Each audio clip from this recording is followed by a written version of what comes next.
What's good, all my Ruthless addicts? It is your girl, Ticket Deshawn, and yes, I'm back with another Ruthless review for you. And I am here to let you know that yes, Ruthless has returned, and it has returned with a vengeance.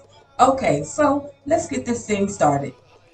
Doors wide open and unprovoked when outsiders want to steal our spirit and our hope. Then smoke them till they broken. All we know is ruthless. Rage in between the teeth. The malice is the toothpick. Truth is, they got me running to the Colts. I'm seeing all the colors. We the color of assault. This a bolt. And we ain't finna let you inside. Why? Unless you really prove that you gon' ride. When the sun go down, we run the city. Fear the angels, but the demons with me. When the sun go down. Best believe it, nothing to the streets is undefeated. When the sun go down, ooh, it get wild, baby, wild, baby, wild, baby, wild. You ride to the death of me, the very last breath of me. The recipe is weaponry, I'm cooking for my enemies. Bet it tastes good, don't it? Rep for this hood, own it.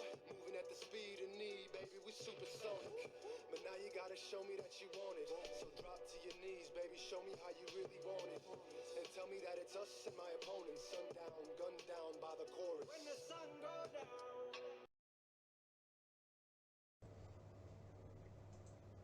Okay, so let's hop into it. Episode 10 entitled My Brother's Keeper.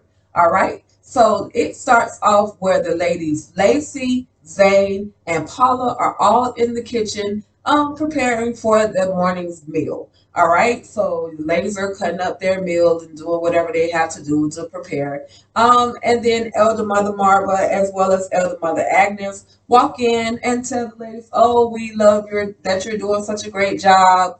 And in actuality, they have no idea that Lacey and Paula are planning to escape. So Elder Mother Marva says to Lacey, or one of the mothers suggests that, okay, why don't you come with me to serve the highest?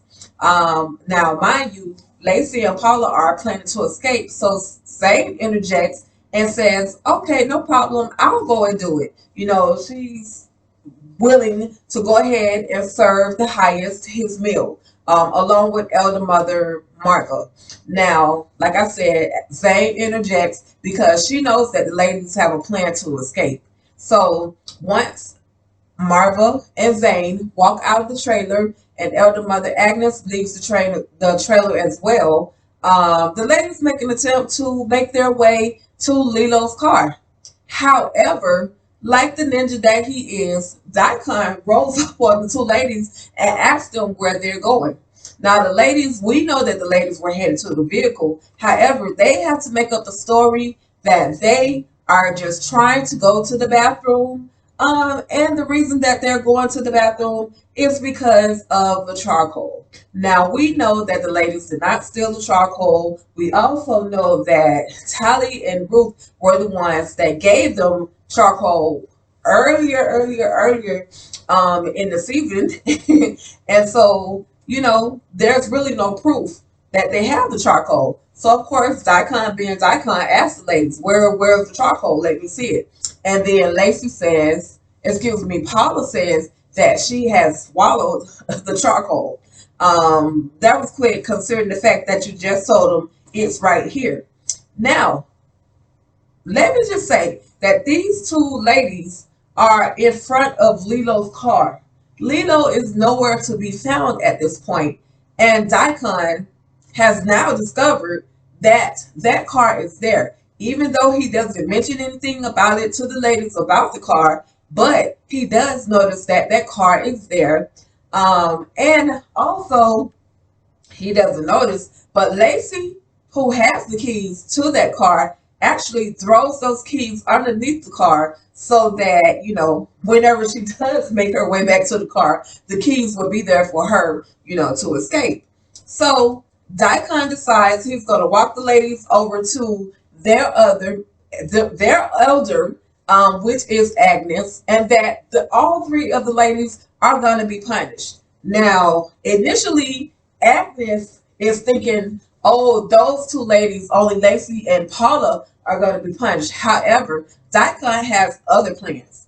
Daikon says that everybody who is in the trailer with the people who offend or do something to, perform some type of offense, They're the one, everybody is supposed to get punished. Now, if y'all remember, Tally was moved over to that yellow trailer.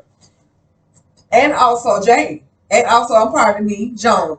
They're all in that yellow trailer. However, Zycon didn't call for the other two ladies. He only called for Lacey, and also Zane is in that trailer too, but he doesn't call for them. Only Lacey and Paula and Elder Mother Agnes are instructed to walk over to the punishment trailer because they're all going to be punished.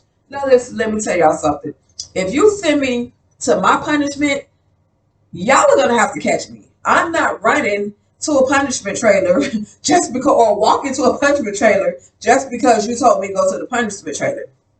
Anyway, y'all, I digress. At the end of the day, the ladies make their way into that punishment trailer and they have a little dialogue where Elder Mother Agnes is very upset. She's stressing and screaming and calling and begging to the Raku to forgive her.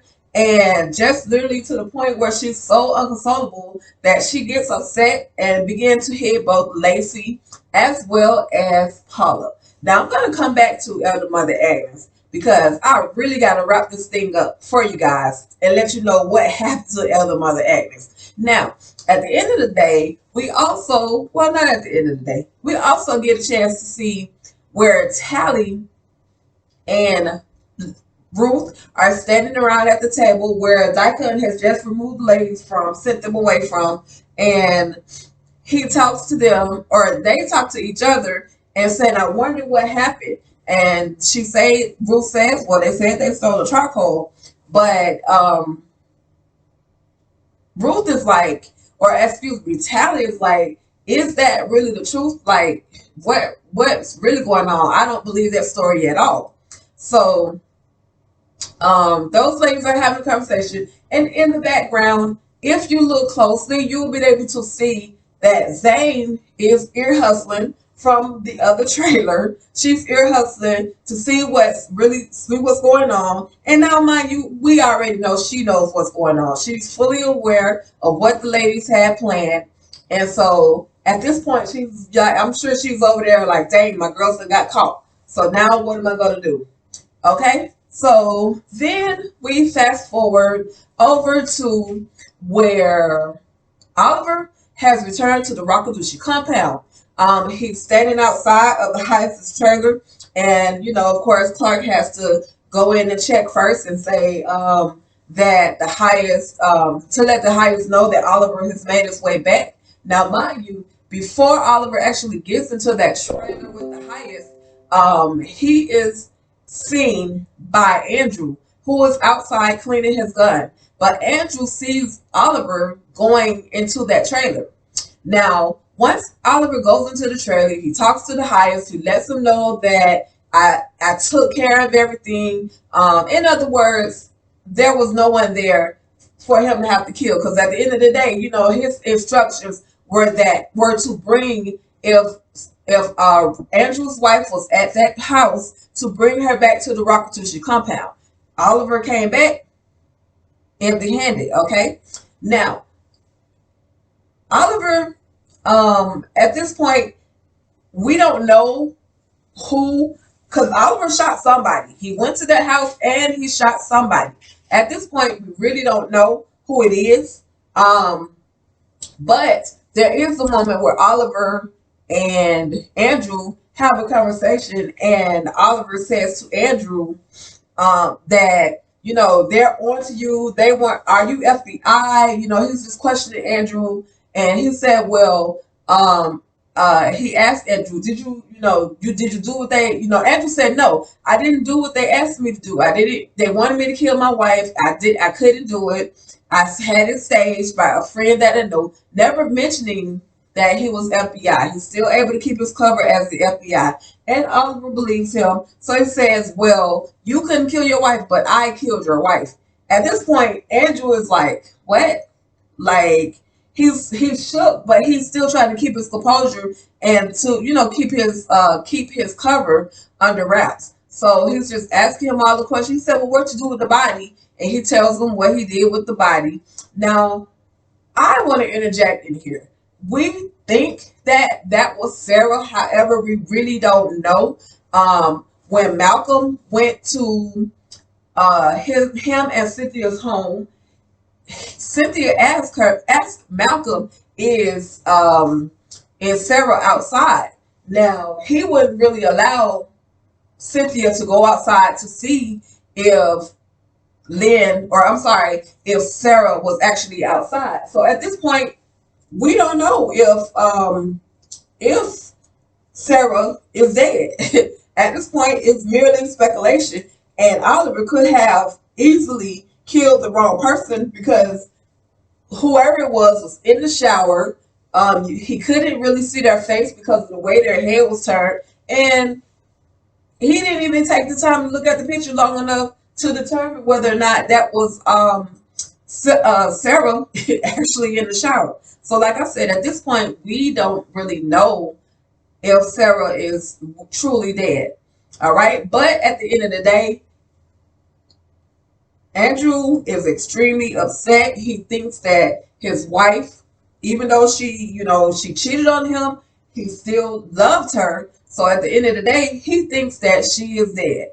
Now, fast forward over to where Elder Mother Marva decides to go to the highest and ask him to basically pardon Elder Mother Agnes. Now, the highest is like, well, what happened? So Elder Mother Marva explains to the highest what happened. She explains that the girls in the cabin or in that trailer that Elder Mother Agnes is in charge of, they took charcoal, and but she doesn't feel that Elder Mother Agnes should be punished because she is older. The highest had to remind her, regardless of how old she is, at the end of the day, she was in that trailer, and those are rules, so she has to be punished too. And of course, in the midst of all of this conversation, there's a hilarious dialogue between between Daikon as well as Elder Mother Marva. And the highest lets them know you're acting like little children. So cut it out. And the funniest thing, and I'm gonna post this video underneath this video. I'm gonna post it probably in the either I'll make a second posting of it, or either way, you guys will be able to view what it is that I'm talking about. It was so hilarious to the point where after the highest tell them that they were acting like little kids, then he decides to toss a piece of tissue and hit Elder Mother Martha in her face with it. It was super hilarious. But at the end of the day, once again, that was a waste of time because Agnes can't be saved. She has to be punished just like everybody else. So at the end of the day, it is what it is. She's going to be punished. And there's nothing, not even the favorite of the highest, can do about it. All right. So then I also needed to let you guys know, because of course Brian was on his way to the Rakudushi compound, and so Sheriff Conley calls Mac and lets him know you need to do something about Brian. He came in here with a real pissy attitude today. He's got problems. You need to do something about him. He's trying to go up there to that Rakudushi compound. So Mac calls Brian and lets him know, hey, stand down. Don't, stop what you're doing. Stand down and make your way back to the sheriff department. And when you get back to the sheriff department, you need to apologize to Sheriff Conley. Now, of course, Brian is defiant, really doesn't want to do all of that, but he just goes ahead and complies with what Mac tells him because, of course, Mac is his supervisor. All right. So back to what I want to get to with the ladies that were in the trailer. That would be Lacey, Paula, and Elder Mother Agnes. They, like I told you guys earlier, they have a whole slapping match where Elder Mother Agnes, she decides that she's going to slap Lacey, she's going to slap Paula, back and forth, to the point where Paula was like, no, Lacey was like, you need to, don't you slap me again. And because she was tired of getting hit. And I'm sure I would have done the same thing. But at the end of the day, unfortunately, Elder Mother Agnes ended up getting herself choked out by the ladies, Lacey and Paula.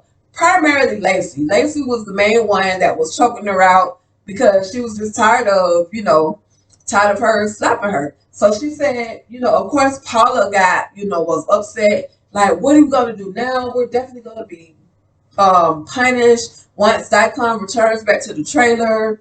And so Paula, Lacey, I'm sorry, y'all, Lacey is not with it. Like I told her from the beginning, Lacey is not with the shits. Excuse the language, but she's not with it. And she said, what we're going to do, see that chair over there? I'm going to stand over here and I'm going to wait in this corner. And when Daikon walks himself into this trailer, I am going to smack him with this chair and you're going to help me. We're going to be able to take him down. And then we're going to be able to get out of here and run over and escape and get to the car and get out of here. Now, we know in Mr. Tyler Perry world that all is not perfect. So will the ladies actually make it to the car? Will they actually crank the car up? And will they actually be able to escape? Okay, well, we won't find out right now, so we gotta continue watching Ruthless. All right, I will be right back with you guys with episodes 11 and 12 review. But in the meantime, make sure you guys are subscribing to my channel. Make sure you hit that like button. Make sure you share this content so that your lovely and the rest of the Ruthless addicts will get to know more about Tyler Perry's Ruthless, so they too can be a part of this Ruthless conversation. You guys have any questions or comments, make sure you drop down below in the comments. I went kind of fast on this because I have 2 more episodes that I got to give you. And then we also have a new episode coming up on Thursday. But if there's anything that you have any questions about, feel free to drop the comments below. And in the meantime, that's about it, you guys. And oh yeah, for those of you that have friends that don't have YouTube but do have Spotify, make sure you go ahead and follow us on Spotify. We're under the brand of All Things Ruthless, as well as just type in Ruthless Conversation and you'll see our Tyler Perry's Ruthless, our picture right up there, ready to talk about all things Ruthless, okay? All right, y'all. Well, that's about it. I will talk to you again soon. Y'all have a great night. Peace.